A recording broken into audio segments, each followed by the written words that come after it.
Estimados amigos, muy buenos días, tengan todos ustedes bienvenidos a su programa Lavado e Impuestos. El día de hoy nos acompaña como invitado nuestro amigo Luis Enrique Díaz Mirón, el cual es un abogado joven, prestigiado, laboralista, especialista en materias de todo tipo de litigio, todo tipo de defensa de carácter fiscal. Perdón, de carácter laboral, ya te estoy cambiando a mi especialidad, mi querido amigo. Ojalá, mano, y sería mucho más rentable, yo creo. ¿Tú crees? Todos seríamos parte de la familia y todos seríamos parte de un gran equipo. Pero hablando ahora de impuestos, se va a incorporar con nosotros otro gran especialista, Luis Enrique, que se llama el licenciado contador público Salvador Rotter Aubanel, especialista en el área fiscal, que también va a comentar con nosotros y junto contigo, Luis Enrique, vamos a platicar de lo que es la participación de las utilidades a los trabajadores de las empresas. Mi querido Salvador, bienvenido. Gracias por acompañarnos también. Muchas gracias, Álvaro, a ti por la invitación. Perfecto. Mucho gusto, Luis Enrique. Salvador, mucho gusto, igualmente. Vamos a platicar de este tema y vamos a poner los puntos sobre las is. Estamos ya en el mes de mayo. Es un mes problemático en el cual tenemos un mes más de guarda, un mes más que vamos a estar aquí, pues no voy a decir encarcelados, estamos en una restricción momentánea por salud, en una guarda por salud, que es muy importante. Pero este mes se caracteriza, el mes de mayo, por diferentes cosas. La primera, por ser el Día de la Madre, el 10 de mayo. Pero lo más importante es que durante todo el mes de mayo tenemos lo que se llama el pago de la participación de las utilidades a los trabajadores. Vamos a hablar sobre ese tema, Luis Enrique, socio litigante del despacho Bufete Díaz Mirón Abogados, especialistas en esta área laboral. Luis Enrique, indícanos, por favor, ¿qué es esto de la participación de las utilidades a los trabajadores? Claro que sí, la participación de las utilidades de los trabajadores, conocida también como PTU, de manera común y ordinaria, es una institución laboral que se estableció directamente en la Constitución Política de los Estados Unidos Mexicanos, está en el artículo 123, tanto la obligación por un lado como el derecho por el otro, del pago y de recibir el pago de la participación en las utilidades. Y es tal cual como su nombre lo indica. Nuestra Constitución, desde el momento de su concepción, aunque fue una institución que no tuvo vida hasta mucho después, ideó un bono de productividad, que es lo que como hoy los conocemos, en el sentido de que los trabajadores que ayuden a una empresa a generar rentabilidad, a producir utilidades, tendrían derecho a participar con el patrón en cierto porcentaje de esa riqueza que ellos, por su trabajo, ayudaron a crear, ¿no? Digamos, esa es la concepción. No estoy pretendiendo pasar un juicio si está bien o mal, si es anticuada o no, pero esa, digamos, es la concepción de esta institución. Hoy en día sigue estando ahí en la Constitución y, digamos, está perfectamente viva. ¿Y cómo es que está viva? La Constitución no establece bien a bien, de manera clara y precisa, ni cuánto tiene que dar el patrón, ni cómo se calcula esa utilidad, ¿no? Diferentes regulaciones alrededor de la Constitución que están desde la Ley Federal del Trabajo hasta la Ley del Impuesto a la Renta, tienen que ver para poder conjugan entre sí, para poderle darle vida a esta institución. Y en ese sentido, la Ley Federal del Trabajo nos dice que el patrón reparte al trabajador la utilidad con base en la renta gravable. Yo no me voy a meter de fondo, pues, porque aparte nada más metiendo mis pies en ese estanque me ahogo. No te preocupes, para eso está nuestro amigo Salvador, no te preocupes, continúa. Pero salvo lo que ahorita nos explique Salvador de manera mucho más, seguramente mucho más aterrizada y terrenal, la renta gravable la debemos entender como lo que queda después de restarle a lo que ganamos las deducciones posibles, y ahí tenemos un monto. ¿no? Vamos a ver, permítenos ahí, Luis Enrique. Salvador, nada más podrías acotarnos cuando nos habla la ley del impuesto sobre la renta, de la renta gravable. ¿A qué se refiere? La renta gravable, la ley de impuesto a la renta se refiere básicamente a lo que hoy conocemos como utilidad fiscal, no como resultado fiscal, como utilidad fiscal. Es decir, ingresos acumulables menos deducciones autorizadas. Y en este concepto, para efectos fiscales, hay una deducción que no procede para efectos fiscales, pero que sin embargo sí debe aplicarse para determinar la renta gravable. Me refiero a la fracción 30 del artículo 28 de la ley del impuesto a la renta, que me dice que solamente el 53 o 47% de los ingresos exentos de los trabajadores no es deducible. Esa parte que no fue deducible para impuesto a la renta, para efectos de determinar la base de la PTU, me dice, considéralo como si fuera deducible. Entonces, quiere decir que ahí, en ese cálculo, a esa utilidad fiscal que tenemos, tendríamos que adicionarle esas deducciones que no fueron para renta, pero que para efecto de la base gravable de la PTU sí lo son. Así es. Y sobre ese monto se calcularía el 10% que hay que repartir a los trabajadores de conformidad con la Ley Federal del Trabajo. Perfecto. Gracias, Salvador. Luis Enrique, te preguntaría yo, hace muchos años se hablaba de que era un 8 y pasó a ser un 10. Nada más dame luz. ¿Por qué hubo este cambio? Para saber hoy cuánto es y vamos a seguir a otros temas. Ok, bueno, la propia Constitución establece que debe haber una comisión nacional que establece el monto o el porcentaje de reparto. La última, la que está vigente hoy, es la resolución de una comisión nacional que se juntó, que tuvo su trabajo en el 2009. Aunque en el 2019 tuvimos ya convocatoria, pero no ha habido resolución de lo que será la sexta Comisión Nacional de Reparto de Utilidades. En la quinta, que fuera del 2009, se estableció efectivamente que el monto de porcentaje para efectos del reparto, o digamos el porcentaje que se le aplica a esta renta gravable, va a ser de 10%.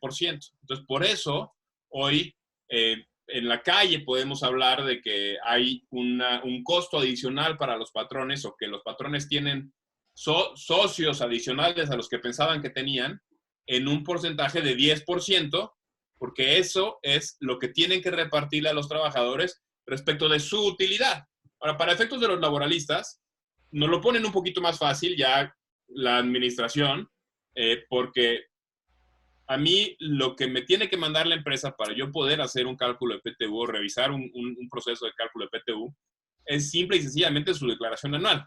O sea, porque ahí en la declaración anual ya tiene que haber estado el trabajo de mis colegas contadores, de mis colegas fiscalistas, porque ya en la declaración anual hay un rubro perfectamente claro para efectos de PTU repartible. Y eso, hombre, ya lo supo Hacienda, ya lo supo Dios, ya no podemos moverle de ahí. Oye, Luis Enrique, nada más. Salvador, en ese tema, nosotros cuando estamos en el mundo de la empresa, acercamos a los trabajadores una copia de la declaración anual.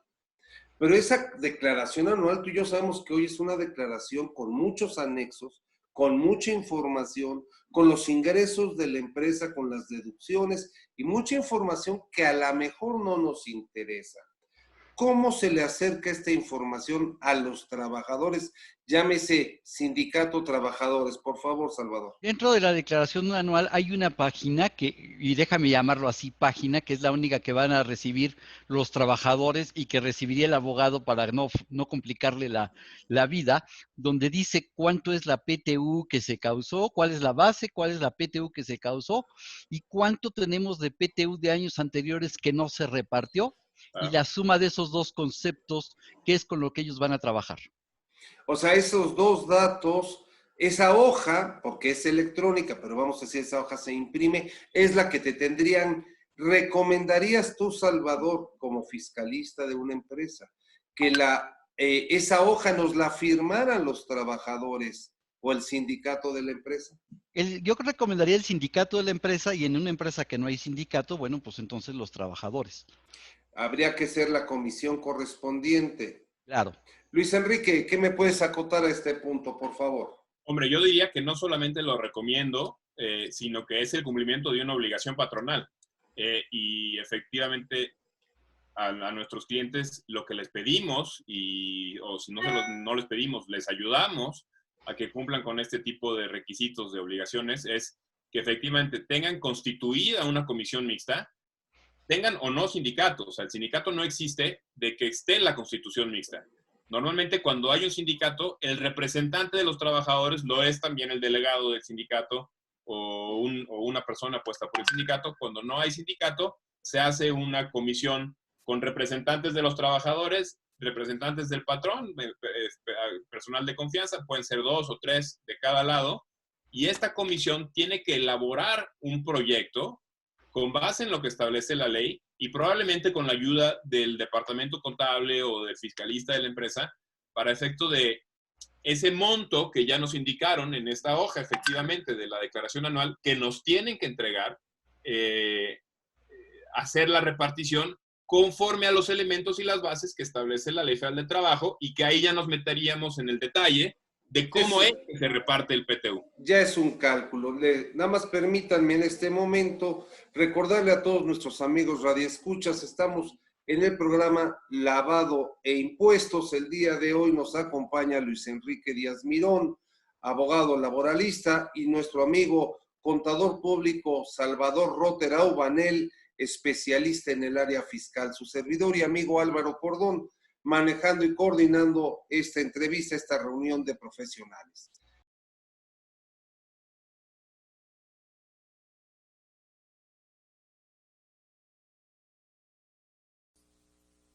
Hola, soy Álvaro Cordón. Te esperamos todos los miércoles, 10:30 de la mañana, en Orbe Network, en nuestro programa Lavado e Impuestos.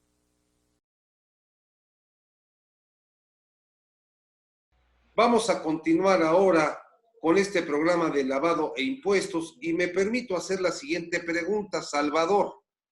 Te pregunto, y lleva chanfle, mi hermano.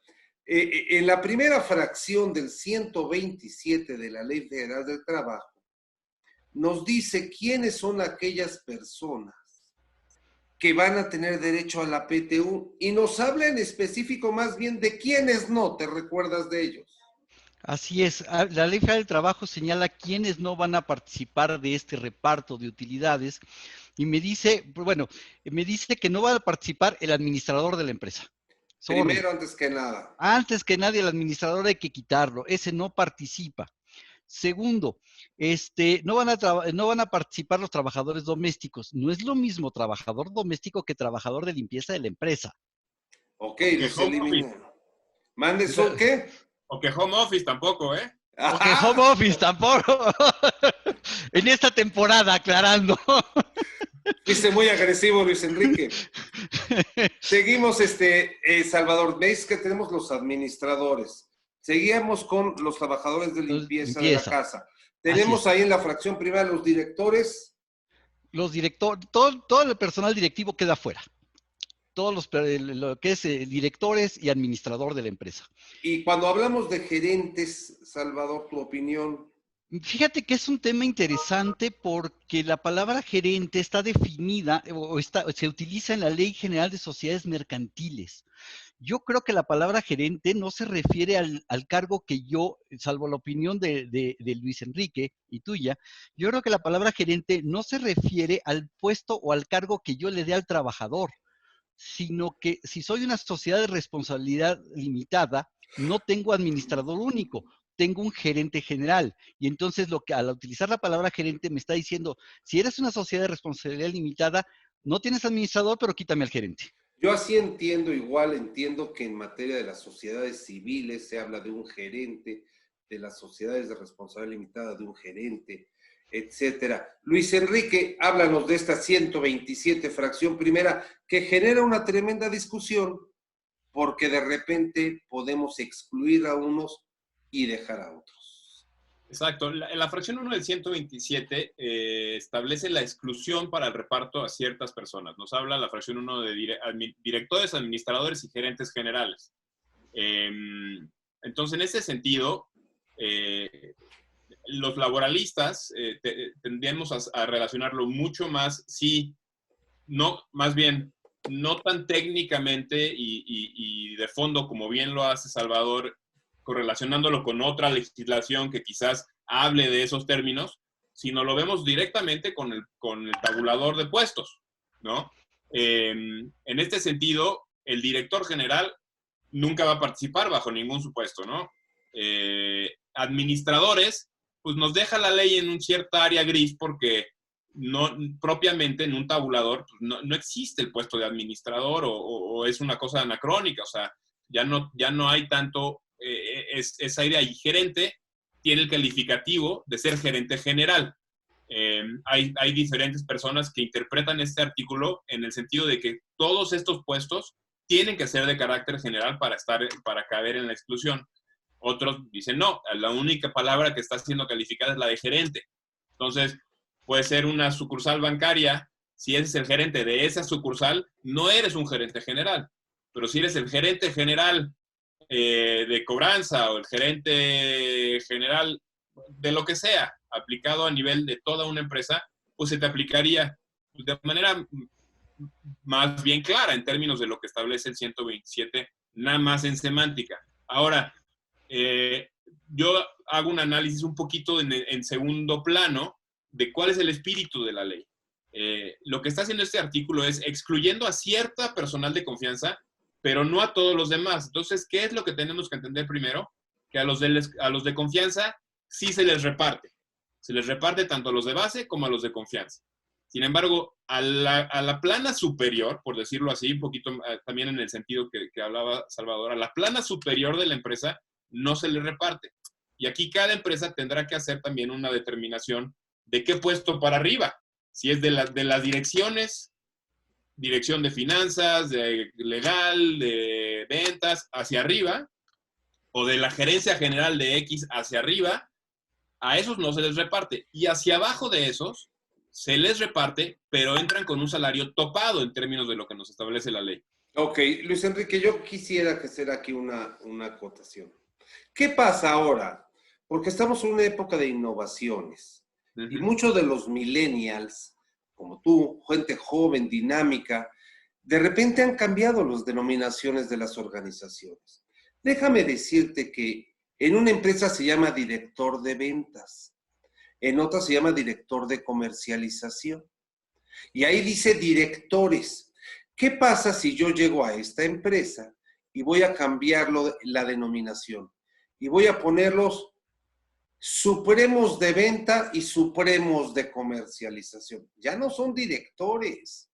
Y sí son empleados, están bajo la nómina, ganan un salario, tienen un horario, día, etcétera, no tienen premios especiales. Ya no se llaman directores, se llaman supremos. O en otro lugar, en lugar de llamarlos gerente de la banca, gerente de comercio, gerente de esto, los llamo como agregado 1, agregado 2. Y les cambié la denominación. ¿Ya por eso tienen derecho a la participación o cómo es? No necesariamente. Yo creo que si eso llega a pasar, y lo cual estoy de acuerdo contigo, está pasando en muchas empresas. Me ha tocado a mí ver puestos que se llaman alquimista del éxito. Sí. Y no me queda claro qué hace o qué es esa persona, pero es un director. Y aquí habría que atender a su función, igual como lo hace la ley cuando califica a quién es o no de confianza. Ya no, se tiene que pasar del análisis de cómo se llama el puesto y atender a cuál es la función que llevan a cabo. Entonces, podríamos hacer ese análisis en función de que si llevan a cabo labores de dirección, de administración y de gerencia de carácter general en la empresa, los excluimos. Y eso sería una labor que haría la propia comisión. ¿Y por qué? O sea, también hay que entender el por qué. El PTU es una institución laboral para repartirle la utilidad a los trabajadores. Y en la medida que tú se la repartes a los directores, les estás beneficiando a la gente de la empresa que ya gana más en la empresa. Cuando el espíritu de la ley es repartir más hacia abajo, no hacia arriba. Entonces, de abajo hacia arriba, tenemos que llevar a cabo ese análisis y como tú dices, y bien dices, no dejan de ser empleados. Inclusive el director general es un empleado. Claro. Se aplica la Ley Federal del Trabajo en toda su amplitud. Tan es así que tiene derecho a una liquidación, tiene derecho a vacaciones, tiene derecho a enfermarse y tiene que estar dado de alta en el Seguro Social. Igual que cualquier trabajador. En este caso, la propia ley establece una excepción a esas normas y a esas reglas generales y a esos principios, pero porque sigue esta razón, esta ratio legis, este espíritu. Quiero beneficiar a los de la base, no a los de la punta.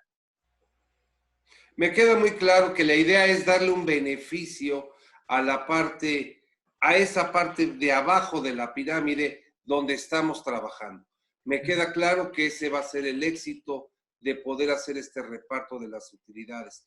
Pero queda en un vacío, queda en un estatus que puede haber, sí o no, Salvador, te cambia muchos los contextos. Mucho. Y los importes también van a cambiar y el monto a repartir a cada trabajador va a cambiar. Pero fíjate que también hay otro punto controversial en ese artículo 127, que es la fracción séptima. Y he visto muchos errores de la gente por esa fracción séptima. La fracción séptima habla de los trabajadores eventuales que no van a tener derecho a participar en la PTU a menos de que hayan trabajado más de 60 días en el año. ¿Continuos o discontinuos? No me importa, 60 días en el año, continuos o discontinuos, da igual. El punto es que hay muchas veces que me ha tocado ver contadores que calculan la PTU y dicen que los trabajadores que tuvieron 40 días en el año ya no participan. Y mi primera pregunta siempre es, ¿por qué tuvo 40 días? ¿Fue eventual o no fue eventual? Porque si le diste contrato de tiempo indefinido desde el principio, fueron 40 días porque el señor renunció el 5 de febrero o lo contrataste en noviembre. Me queda claro, sí. Tenía derecho a la participación de utilidades. Ahí el punto que la gente se brinca es la palabra eventual. Me queda claro y señores, yo nada más les quiero comentar que no hemos empezado el tema y el tiempo se nos acaba de terminar. Pero estoy en este momento comprometiendo a mi amigo Salvador Rotera Obanel a que vamos a grabar un segundo programa junto con Luis Enrique para hablar de los temas de carácter fiscal. Luis Enrique, te quiero comprometer también conmigo para que de inmediato grabemos este segundo programa y podamos tener uno que va a ser el día de mañana y el otro que sea la semana que entra. Cuento contigo, Luis Enrique. Por supuesto. Mi querido Salvador.